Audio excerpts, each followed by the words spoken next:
দোস্ত, meet my girlfriend. High ভাইয়া। ভালো আছেন? ও কিন্তু এখন থেকে তোকে ভাবি। আচ্ছা আচ্ছা ঠিক আছে। চলো বাবু।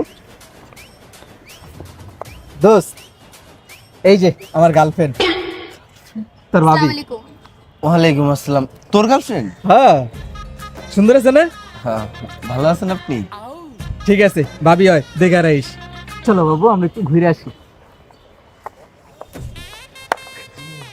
আরে বেটা, তুই তো বুঝতে আসছিস না, আমি তোরে বুঝে কই তাইলে তুই বুঝবি। আগে প্যাক প্যাক করতে আসছিস বেটা। আরে মামা, কি অবস্থা? এই যে মিট মাই গার্লফ্রেন্ড। গার্লফ্রেন্ড না? হ্যাঁ, এই যে বাবু আমার বন্ধু, তোর ভাবি কিন্তু। হ্যাঁ আচ্ছা থাক তেলে। ঠিক আছে, যা, প্রেম করে আইতাছি, যা।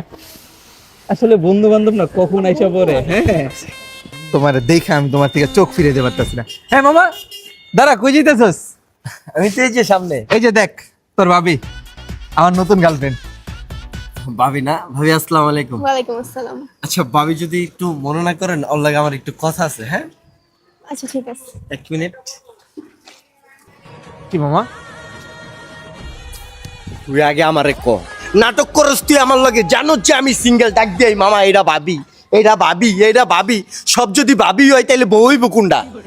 আর তোগুলো লেগে না আঙ্গ মতো পোলাডি সিঙ্গেল। সব যদি প্রেম তুই করস তাহলে আমরা কি করুম?